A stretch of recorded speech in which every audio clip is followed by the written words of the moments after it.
So, in September of 2018, Massachusetts Department of Public Health accepted the 2013 Federal Food Code as the food code that we start to use. It's not anything that we had to say about, but when Massachusetts adopted it, we accept it. We had to accept it. So today's goal is to briefly touch upon some of the changes in the code and how they may impact your business. Feel free to interrupt me at any point through the process. When the slides are up, it might be the easiest way. These slides are really text heavy. It's not normally how I do a PowerPoint, but I wanted you to have something useful when you left. So you didn't just have the keywords and then say, what did she say about this? So I apologize for all of the reading. Okay, so the first change we're going to talk about is the risk designations, and that's in Chapter 1 of the code. So previously we used to have critical and non-critical. So the critical violations are the ones that would have a direct impact on food safety. The non-critical ones are the ones that were more like the facility-based. But now we have priority and priority foundation have replaced the critical violations. And then the what replaces the non-critical is called core. Okay, so priority items are the items that we observe that will require immediate correction. So these, as indicated when I sent out the new code, has a heavy focus on employee behaviors and knowledge of safe serving practices. So most of the priority items are related to those things. The priority items are usually related to time, temperature, sanitation, right? So anything that's going to have a direct impact on the safety of the food. The priority foundation items, these items directly support the priority items. So it's if you have a violation and a priority foundation item, that has the potential to directly impact a priority item. So does that make sense?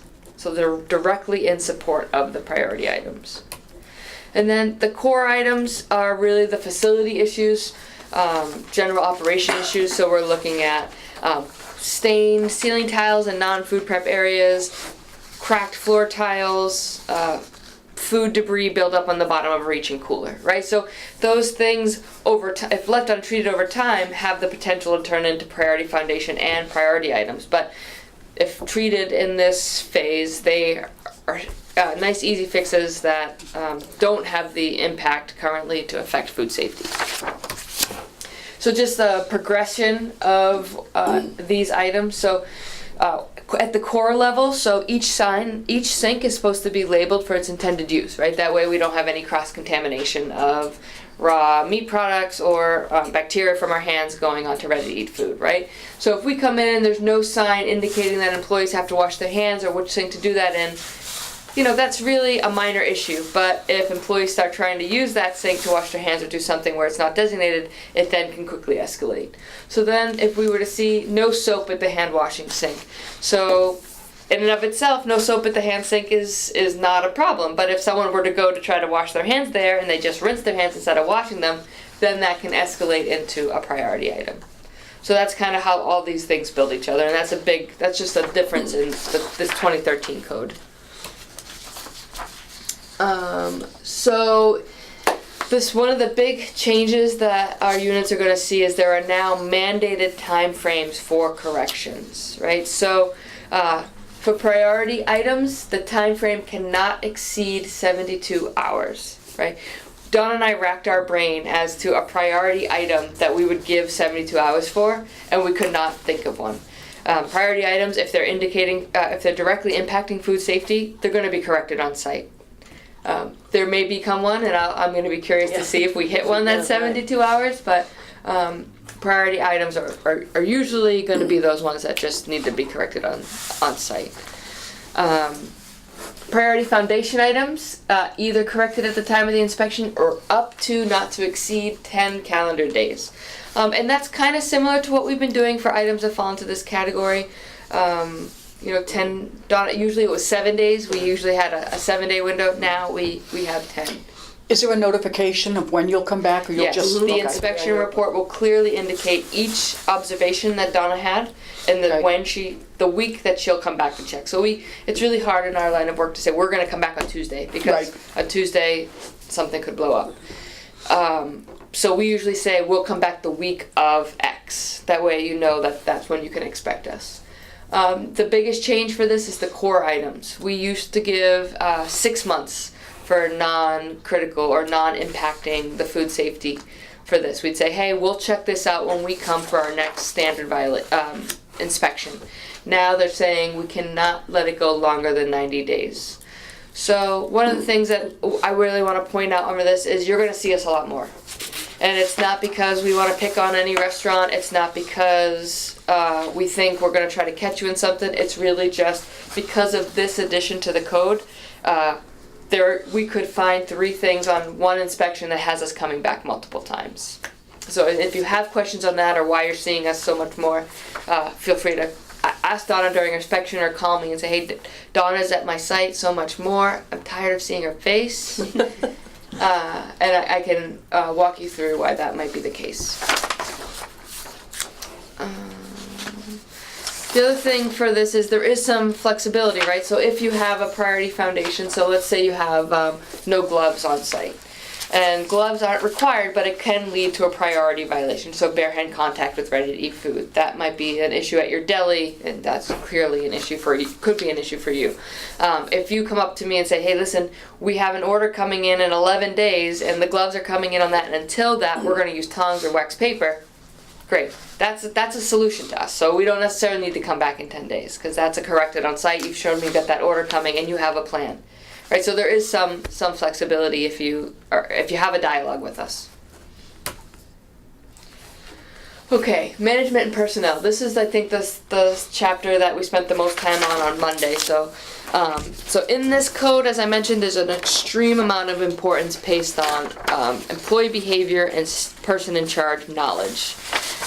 And I imagine this is going to cause the most amount of questions from your staff to you guys. So I'm going to spend a lot of time on this.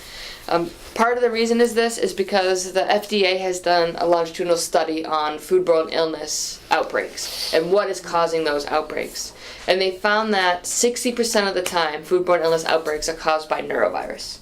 So neurovirus is caused by, employees that come to work sick, improper cleaning up of when people come in and they have a vomit or diarrheal event in your store, or improper sanitation, right? So if someone comes into your store and they're touching things, specifically if they're eating at a table at your place, they're leaving, neurovirus is droplet, right? So it's airborne. So they're leaving that there, and if your spray bottle isn't sanitizing properly or your dishwasher isn't sanitizing properly, the next customer who comes in is eating off that unsanitized equipment. So it comes from many places in a store, not just your employees. So as a regulator and someone who works with these codes regularly, this is what I think has the biggest impact to make a difference in the safety of the food that you're serving, is these changes. Okay, so usually your person in charge is the person who's been certified either through ServSafe or some other type of food safety mechanism.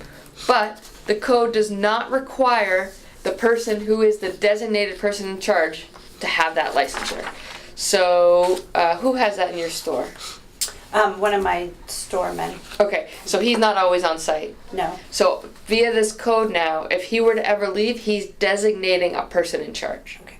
And that could be one of the store managers. It doesn't have to be someone who's working in the back, because you guys have the bigger picture of what's happening in the store. But whenever we come in and ask the questions, that person who is in charge is responsible for the answers, as if they did take that ServSafe training.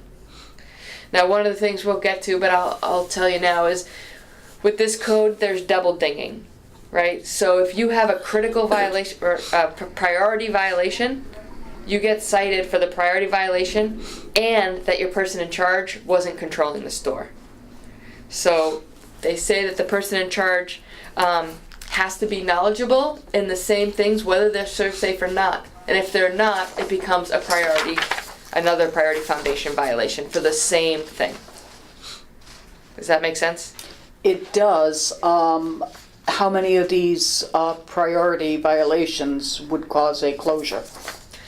So the closure is not based on how many of these there are, Okay. right? The closure is really based on if one violation is really impacting the safety of the food coming out of that store, whether it's a rodent infestation, or all you have one walk-in cooler and that walk-in cooler is down when we get there at 60 degrees, you have no food left that can be served safely, right?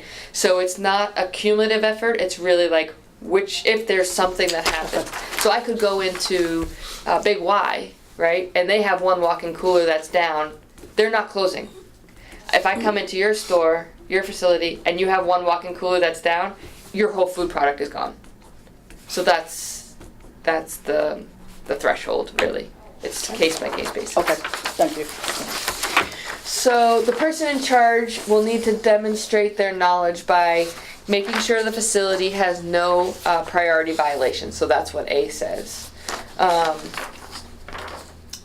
The B, that's not, if you're not the accredited program, if the person in charge is not the person who's been served, has the serve safe, they just need to be able to demonstrate the knowledge that was gained during that process.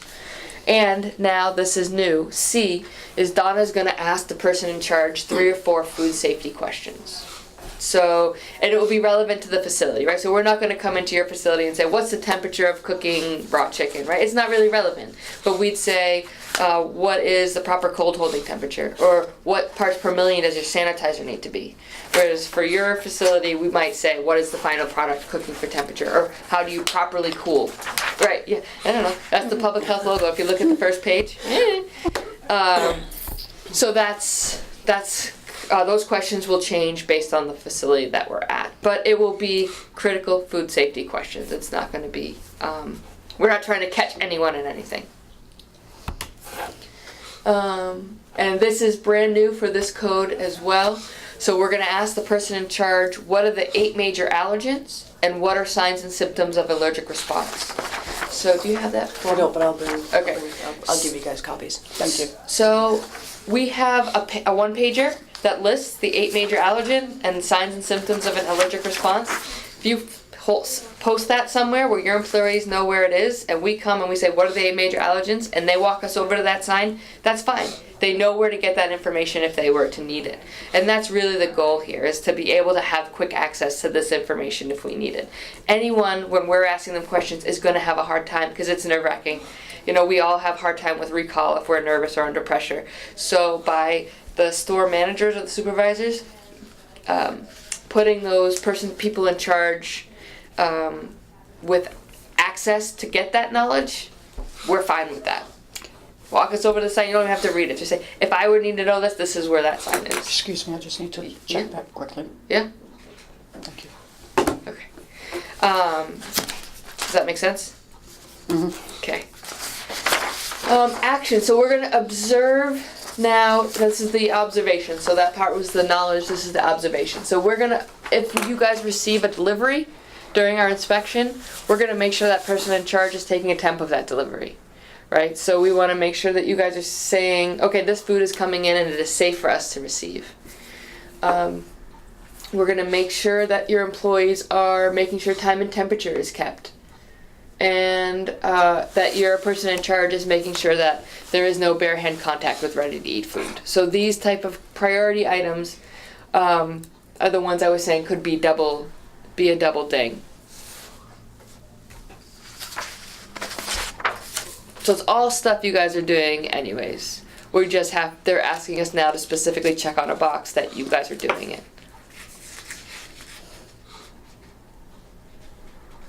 So, any questions on that? No, we're good. Okay. So the food allergy awareness, we talked about that. And now, so this brings us to O, is that they have been made aware that they need to report to you if they are sick. And I believe you guys have this anyways. We do. You guys may not. So the employee health agreement. So everybody on staff should have filled this out. Everybody. So I would recommend, and it should be done annually. So I would recommend putting it in, and I think you guys do it annually anyways. too, also. So basically what it says is they're agreeing to alert you guys if they have any of these conditions. Right. And the reason why the big corporations do it is because they're protecting themselves, right? Someone comes in, there's a neurovirus outbreak, and they say, hey, we told you if you have any things, you have to tell us, right? So it's good for the employee to be reminded that this is important to you. It's also good if something were to happen that you have educated your staff and done your due diligence, right? So this might seem overwhelming, but it's really a good protection for you guys. And so when Donna comes in, she's going to say, all right, so you have a line cook or you have a deli worker, I want to see their 2 employee agreement forms. So for a staff of 3, she may look at 2. You guys have clearly a staff of a lot more. She may say, hey, let me see these 5 people's form. And then, so I recommend putting these in a binder, keeping that binder there, setting an alert on your calendar that we do this every tax season or every first of the year. We give these out to everybody. And then on hire, so in their new hire packet, which I think Aramark does. That is, part of it. Part of the new hire packet. But that'll probably supersede the one with Aramark. I think we always go with the state. So, yeah. Oh, so they'll replace that since we are I doing think it so, now. yeah. Yeah. Okay. I'll double check, but I'm pretty sure. Okay. Yeah, and this Or in comes- conjunction. It doesn't hurt to have 2 of them, you know? take one home. When we were trained on this update, they said take one home and put it on your mirror. When you're getting ready for work, if you have any of these, stay home. Or come to work and just be off of direct food contact, right? So it's not necessarily they have to take a sick day, right? There's stuff that employees... Backbone? Exactly. Okay. There's stuff that they can do that's not directly related to food handling. But for you, that's not Yeah, probably relevant. not, no. But for you, it may Bagging be. groceries are okay. Well, that's direct food contact. Yeah. They could ring. Oh, no, they're touching the Yep. food. So probably not. I can't really They think can of do anything cleaning. either. Cleaning, but, yeah. Seems kind of funny, right? Yeah. Yeah. No one. Okay. Okay. So P is directly related to the vomit and diarrhea cleanup procedures. So now what they're asking you to do is have a procedure that your bosses or whomever is in charge of your organization has identified as the way your employees should clean up these events. I provided one in the mailer. This is just a template that the FDA gives in their pamphlet. You can just fill it in and edit it down to be relevant for your facility. If you need copies, I have them. Can I get them sent on email? Because these I got hard copy through the mail. Can you? Sure, there's actually a link on our website. Oh, there is. Okay, Yep. thank you. Yep, right on the health department. And there's a link under regulations that says 2013 update. Thank you. And it has all the handouts that I've sent out. Thank you very much. Yep.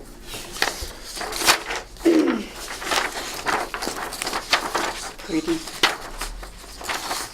Okay, so one of the things on both the employee health agreement and the vomit and diarrhea is the verifiable manner. So that's when we'll ask for to see the employee paperwork or to ask to see your vomit and diarrhea cleanup procedure. They can go in one binder and you just hand the binder to Donna to make it easier for your person in charge.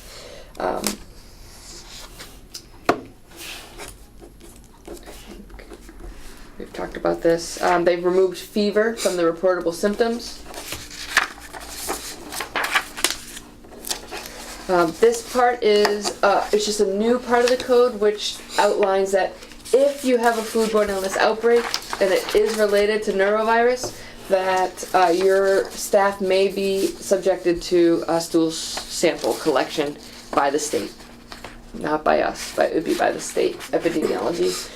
And it gives guidance that if an employee does have norovirus, it would be a 72 hours past the onset, after the last symptom, or after the diagnosis. So whichever comes first.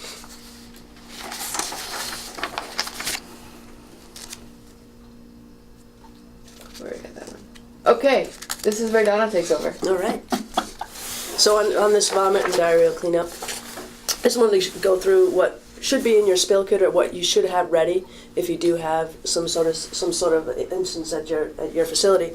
One of the things that they outlined with us was that if something like this were to happen, you're supposed to cordon off 250 feet around where that incident happened. 250 feet is a large area. And in some cases, it's the entire area of your facility. So just keep that in mind. I mean, we all gasped when they said that, but that is the code. Yeah. And the reason for that is norovirus is airborne and it's droplets. So if someone were to vomit in your store, for example, those norovirus droplets can spread up to 250 feet in the research that's been done.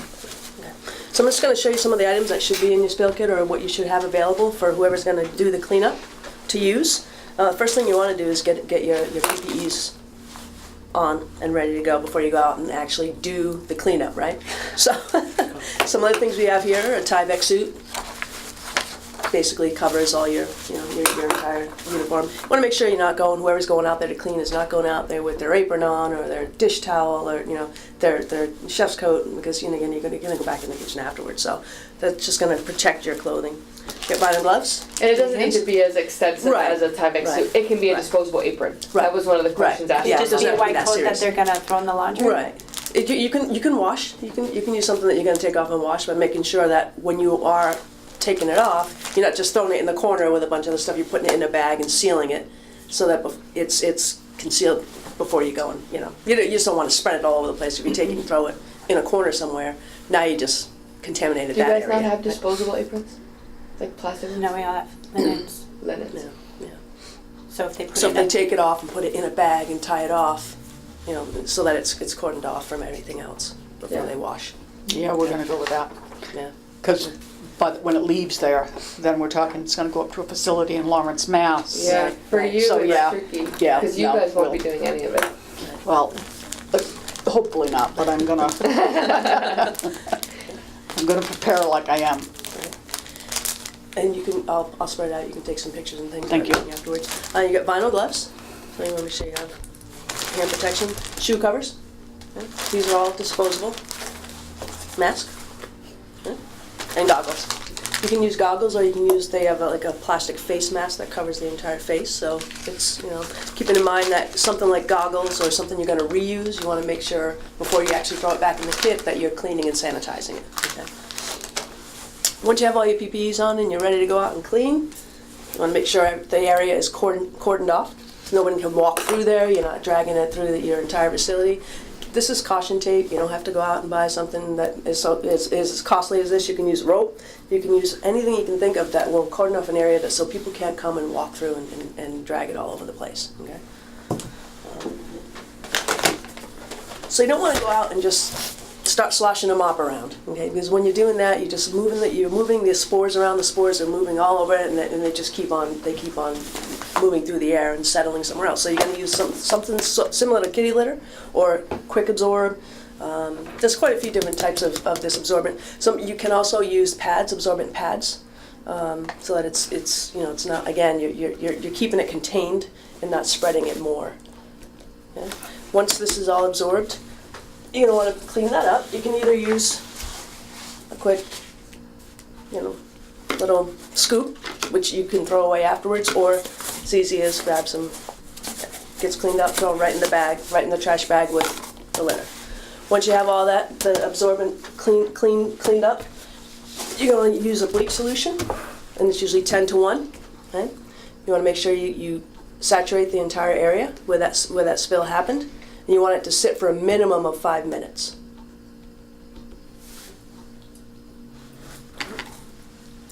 Once you have that 5-minute period, you can go ahead and clean up with either mop. You can use paper towels. Everything after the cleanup would go into your trash bag and sealed up and thrown away properly. You can have these types of wipes in your kit, but they don't suggest use these to clean up because these aren't proper. They don't have the proper sanitation. Right, so this is basically for a quick wipe up, maybe clean your hands before you go wash them properly, but this is not, you really shouldn't use these for the actual cleanup, okay? Well, one of the things that's important about this is norovirus is accountable for at least 60% of all foodborne illness outbreaks. And if you have someone comes into your facility and they vomit and they've had norovirus, the outbreak, and people start to get sick because it wasn't cleaned up properly, it's still a foodborne illness outbreak, even if it didn't come from the food. Right? So it's still going to be seen as your facility is responsible for a foodborne illness outbreak. So this is just one way I think they're trying to protect restaurants. I mean, in a way it's protection, but for you guys' work, I see that. Protect restaurants from any kind of foodborne illness outbreak on their record. So even in our retail store, if it happened near the register? Yeah, well, because how I mean, if they were able to trace it back to that incident, then maybe not. But how if two people who got sick got the same thing from your deli, how are they gonna know? But our deli is not it's not a full service deli. Everything's packaged and put. But you still package it, right? You package in the back. Right. So, I mean, unless they came back and got stool sample from every single one of your workers, and they said, all right, well, no one there has norovirus, it had to be another incident, right? But what they do is people start having norovirus, they try to make the connection. So they call our public health nurse, who does an investigation. Oh, where have you eaten? Where did you shop? What have you done? And then they say, oh, 3 people went to Arnold's. This is a foodborne illness outbreak from Arnold's. But not really. Not really. No, it's a hypothetical situation. It could be any other facility. So but that's how it goes, right? And so how does the news report it? It could be someone threw up in your store, but 3 people went to Arnold and they all had norovirus. But not really. But not really. Right, and I think that's important to remember. Nobody wants to do all of this extra work, right? It seems like it's really not a lot when you get a system down, but it's protecting the business owner, really. You know, you don't clean up this properly, it could look different for different reasons. So when Donna comes, so however you do it when we're not there is up to you, but when Donna comes, what she's going to look to make sure is that, you want to show them the bucket? Yeah. So this is how we recommend. You can get your distributors, they sell neurovirus cleanup kits, right? They're going to be a lot more expensive and they're one-time use. And sometimes, depending on the incident, you're going to use 2 packages because you're going to need absorbency more. This costs Donna $23, and you're going to pay a lot more from your distributor. But you can do it however you want. All she's going to say is, do you have your vomiting cleanup procedure? And where are your equipment to clean that up? And in all honesty, as I'm listening to this, we have a cleaning crew that comes in that's a separate organization. I'm not sure that this could actually be given the height of security that it's going to need. Is the cleaning crew available right away, or is that just like They the end of are. the night I mean, thing? you can call them. They come. There are 2 shifts. There's morning and night. Morning shift is excellent. I wouldn't vouch for the night, but again, there's nobody there at night really. So Right, if it's not something happened at night, Right. they're still going to need to be aware of how to do this. So I will talk to the owner of the cleaning plus Nick. But from where I sit, I think we need to have one on site. Yeah, if for the something reasons happens, that you're especially saying. at night, Yeah. you can't just leave it sitting there Yeah. until somebody can get to it, right? If Well, the that's case, nighttime then- will absolutely need to know how to do it. Right. But for my money, if Yeah. it happens on first, I think I want one of these on site, just, even if I do have them come down to clean it up, I think I want to have all these movable pieces. At least the kitty litter, drop it on there Yeah. to stop that Yeah. the spread. The other Should thing I you want bring to a keep in cat mind too? too is that you're not just cleaning the area where the spill happened, but remember, when it's vomit or diarrhea, things splat. So you want to look at walls and Yep. door Yep. handles and chairs that were in the area. Those things also have to be cleaned. And I think as long as this is in the kit and nowhere else, I think I'm okay with that. Yeah. As long as it's a one-time use. Yeah. Because I assume everything's going to go out once we're done one time, because everything's affected at this Right, point, and that's the correct? thing you have to remember too, is if you do use part of your kit, you want to make sure you're replacing what you used. So Okay. have a checklist in your kit to make sure these are the things that should be in this kit. If you use it and you've used it all, let someone know so you can get it replaced. Okay, cool. Yeah, so Got it. there's a checklist right on the plan. If you just tape that to the outside and have like a check mark, so once it's used, you can go down and say, all right, I'm the manager and I'm putting tape across the top of this because I've approved this is a full kit. Okay. And then when it's used, you come in and say, hey, that tape's missing. It must have been used on my vacation or whenever, and you can know to kind of go down that checklist again. No vacations for you. Not anymore now. I've got to watch people vomit. Also, they do have, if you go to the EPA website, which is there, Yep, I see that. they have non-bleach alternatives. So if Aramark Okay. is there are like 15 products that are approved to for neurovirus cleanup. So if Aramark says, hey, no way, you can come up with something. Now she remembers where Aramark, I call them Seduction. which is fine for this conversation. I don't know what you guys use in your facilities, but most, quat is not an effective treatment of neurovirus. What is not? Quaternary ammonia. Oh, okay. Yeah, so Okay, yeah. I think you both use quat, Yeah. to my memory.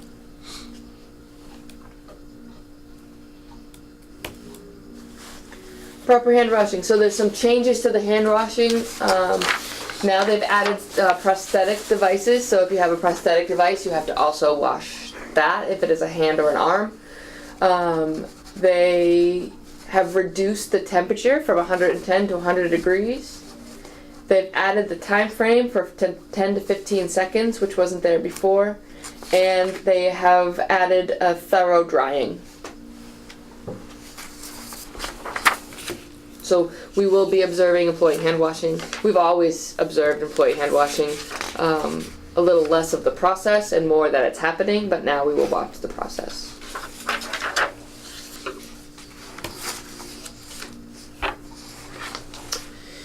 So I've been doing inspecting for 11 years, and I can tell you it is crazy how many times we walk into a facility and the first thing everybody does is throw gloves on. It doesn't matter whether they're cleaning dishes, or they're cooking food, or they're stocking the shelves. We walk in, they throw gloves on. So what this is helping is before donning gloves, you must wash your hands. They've added this now to the code because if you put on gloves without washing your hands, it's just the same as not wearing gloves at all. So it's important to educate on proper glove use. And really, glove use in many situations that it's used is unnecessary. It's a false sense of security. If you're serving something ready to eat, there's tongs, there's other barrier methods that are disposable or one-time use that can get your organization away from gloves altogether. And we'd prefer to see that. You can use whatever barrier method makes sense for your facility. But just with the amount of glove observations that we've seen, it just is a really tricky thing for establishments. So this is just the bare hand contact with ready to eat food. If we see it now, I think it's the next slide, we have to dispose of it. So if we come into your facility and you're packing the Prime rib. because that's not a ready to eat food. Deli meat with bare hands and they're touching it. You know, that's really hard to do in a deli, I think. It's just the nature of how they slice it and everything. But if we were to observe that, whatever they're touching would have to get thrown out. Alright, this is a terminology adjustment. So it used to be PHF, potentially hazardous food, and now it's turned to TCS, which is a time temperature control for safety. So that just means it either has to be cooked to a certain temperature or stored at a certain temperature. Shell stocks, I don't think this relates to either one of you, but if you have shellfish that is in the shell, the tag has to stay with the product until the last product is sold. That means if you have 5 left in the bag and you're moving that 5 to a display case, that tag follows that 5 to the display case. It can go under the ice, it can get taped to the glass behind it, but it has to stay with that shell stock. The reason for that is if there would ever be a recall, it would help you and help us to identify the products that need to be recalled. A lot of the shellfish now is coming from beds, like not from the ocean, and those beds get contaminated. So if there's for example, if there's a heavy rain, a lot of fecal matter flows into those beds. So Hep A, other issues. These shellfish are cleaners of the ocean. They're bivalves. They take in that bacteria and it stays in their body. So these things, if they do get recalled, are recalled for usually pretty bad stuff. So keep the tags with the shellfish and date. When that last piece of shellfish is used, you put a date of that sale date on there and file it. Keep it in a index card holder or in a 3-ring binder, however you want to store it in your facility works. But it's important that if there were a recall, you could say this last piece sold on February 2nd. That way, if we're doing public health messaging, or you're doing public health messaging at the facility, we could say, if you've eaten at Amy's Pizza Shop and you had mussels between February 1st and February 5th, please contact the health department. You may be at risk. And we could say, hey, you should get tested for Hep A.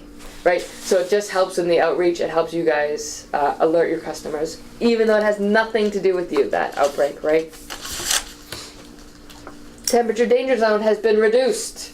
So businesses really like this. It's gone from 145 to 135. So that's any hot holding, any utensils that you're storing in hot water at the grill. Not really relevant for you guys. Very relevant for you. Okay, now this will be important for both of you. All food produced in your establishment needs to be labeled with a discard date. You guys already do this, mostly, and I don't think you guys do this. So if it's prepared in your establishment, you have 6 plus 1. Day prepared plus 6 days. So it's a 7-day total, but if you say 7-day total, people use the next day as day 1, but it's prep day plus 6. If you know I'm making this potato salad for my deli and it's going to be gone today, you don't have to label it. If Donna comes in and sees 7 containers of potato salad and she says, there's no way you're getting rid of 7 potatoes, unless it's 4th of July weekend maybe, then that would be when we would cite this priority foundation. It's only things that we prepare ourselves, not that we're packaging. Correct. Okay. There are some commercially prepared items, but there's a list of exempt items. We should put this on the website, the exempt items. Yeah. Which are like hard cheeses. Hard cheeses. Some semi-soft cheeses. Okay. And things like salamis and shelf-ready, or shelf-stored meats. Yeah. Cured. I mean, you guys state everything Right, as soon as you right. open it, but Yep. for you guys. Sell by dates and everything. Oh, perfect. For that. So it's less about what's in your deli and more what's in your storage. Do you have sell-by dates on the storage? Like what would be prepared and stored in your walk-in. So if they made a big batch of potato salad and packaged some of it to put on the shelf and the rest of it went into the walk-in. Everything for gets packaged later. at the same time with the Okay. same date. It does, okay. Perfect. Good. Good. There's not a lot here for you guys then. So just if it didn't have a date, we would discard it, and it would be a priority observation. So I don't know if any of you guys are doing this. I don't think your establishments are, but if you're completing any of these, so if you're smoking any of your meats in-house, adding any food additives like vinegar, so if you're making your own kimchi or sushi rice, ROP, so if you get like a whole meat and I don't know if you ever do ROP with any of your full animal, no? You don't do that? Yeah, I think you guys are good. Both of you guys are good on this. But I'm just going to talk about it for anyone listening. So if you're doing any of these processes, you would have to request a variance to us, and there would be a HACCP plan required. There is a 6-month, not a variance, because variances aren't allowed, but there is a 6-month rollout period where we can help you develop that HACCP plan. Contact Donna or I as soon as possible, and we can get this in motion for you. Yeah. And so the reason why you'd notify us is because we would put it on your file that this is something that you're doing, so when Donna comes to do an inspection, she is already aware that it's happening. Time is a public health control, so you might do some of this. I don't believe you do any of this. Instead of holding food at 41 or below or 135 or higher, there's the ability to use time as a control. So hot sandwiches, I think, is something that is often out of temperature when we come to your facility. So if you put a time when you put them out, well, first you would write to us and let us know. We're going to hold our breakfast sandwiches with time as a control. We start breakfast service at 6 and we end breakfast service at 9 or 10. What is hot? Hot is 6 hours. 6, 7, 8, 9, 10. We end at 10. Anything not used at that time will be discarded. So that way Donna comes in and she knows, hey, she's read your file ahead of time. She says 4 hours for hot. 4 hours. 6 hours for cold. Oh, sorry. Thank you. I got it reversed. So she's had it for 4 hours. Donna comes in and says, oh, this is labeled that it went out here at 6 o'clock. It's only 8:30. I'm walking right by it. I'm not even temping it. Okay. It just takes that right out of the equation. So it still needs that sticker on that says it's time? Okay, Yep. Yeah, that way we can make sure it's not over that 6 hour mark. got it. So she'll look and walk on by. But we do need that note in our file. So we have your process, we are aware of what your process is. So we can Okay. confirm not that it's in the right temperature, but that you're following your own processes. Okay, and we're really close to being done. Donna has always recommended, we've always recommended that you have a means to confirm dishwasher temperature. So it's a thermometer that gets you a whole time. Now it's required. So a lot of times the devices on your dishwashers that tell you the readout, those digital readouts, are oftentimes inaccurate, no matter who you have servicing them. It just is not. We have found it to be usually 5 to 10 degrees out of what is accurate. So now they're requiring you to have a measuring device. You can use, these are just two that the trainer that we went to recommended.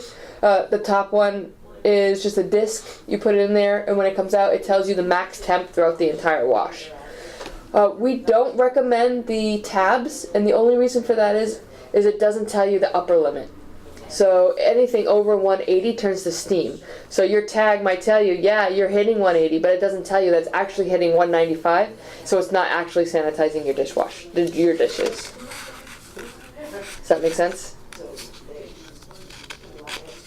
Because if we come in and we send our thermometer through and it's 193, it's still something we would note on the report because it's poorly functioning. Because anything over 190 doesn't sanitize because it turns to steam before it hits the dishes. So this one. So this is the one you're recommending still? We recommend Any of them. any of them meet the code, but for I would recommend this one or the disc. This can go right through. It's It's $23. Yeah. If you wash manually, you just put in the sink. Wash manually, you check your quat or whatever you're using as a sanitizer. Oh, okay, that's right. Yeah, this is only if you have a dishwasher. Got it. So this will record your highest temperature inside. You guys don't have a And it will dishwasher at all? hold. Not at that location. Good. Chicopee's your other location? Yeah. Yeah. Are they doing anything to update you guys on the code? I'm sure they are, plus they have the meat inspectors on site all the time. Oh, and those are FDA? Wow, all the time. Wow. What nice friends you must have. Okay. All right, so I want to take this opportunity to remind everyone, if you are changing equipment or modifying your kitchen, please talk to us. We've had a few instances in town where kitchens have been changed or equipment has been replaced, and Donna comes in for her next inspection and realizes that you don't meet code. And then not only did you spend a lot of money to do some probably great updates in your establishment, then you're going to have to spend money to take it all out and redo it. And that has happened multiple times. We cannot back down from something like that. The facility needs to meet the code in order to have a permit, and that's just the way it is. So we don't want to cost you money. That's worst case scenario for us. It's much easier to do it in advance. It usually is done instantly. If there's no wait time, there's no fee. It's using us for free to help with your process. So use us. And we are really almost done. This is just a reminder that the temperature now only needs to be 100 degrees. If it's 110, that is not a problem, but we are now in line with the plumbing code. Service sink, I don't think this is an issue for either of you guys. No, again, this is they have their own sinks and mops and everything. Great. So it never was in the code that you needed one. Now you need one. So no more dumping outside or into urinals. You have to have some place to dump your mop water. That is official. Controlling pests. It used to say you have to control to minimize the presence of pests. Now it is your facility must be free of pests. So that is the difference here. And it is a priority foundation violation. Observation. Every facility now has to have a sign near their permit that says this restaurant's inspection report is available upon request. It can be any shape, form, size that you want. It just has to be there for your customers to see, and for Donna to see when she comes to inspect. Also, if anyone is interested and you don't have that at your fingertips, all of the inspection reports are available on our website. So you can pull it up on our website and pull up your most recent inspection, and they can see it right there. This is just some stats we thought people might be interested. These are the most common observations that Donna found during her inspections in 2018 and 2019. Utensils and scoop storage, so that could be silverware stored with the fork mouth side up, or scoops in the flour or sugar with the handle touching the product. Facilities, clogs, leaks, and disrepair. I'm not really surprised by that, but when Donna came on in October 2017, we were really far behind in our regular inspections. Most facilities were done once a year. It was really tough to get to it twice a year. So it was a lot of catch up for us and the businesses. But I think all the businesses have been really great and have made great strides with that. So that's going to continue to get lower and lower on the list. Food stored on the floor, I think that's just an education piece.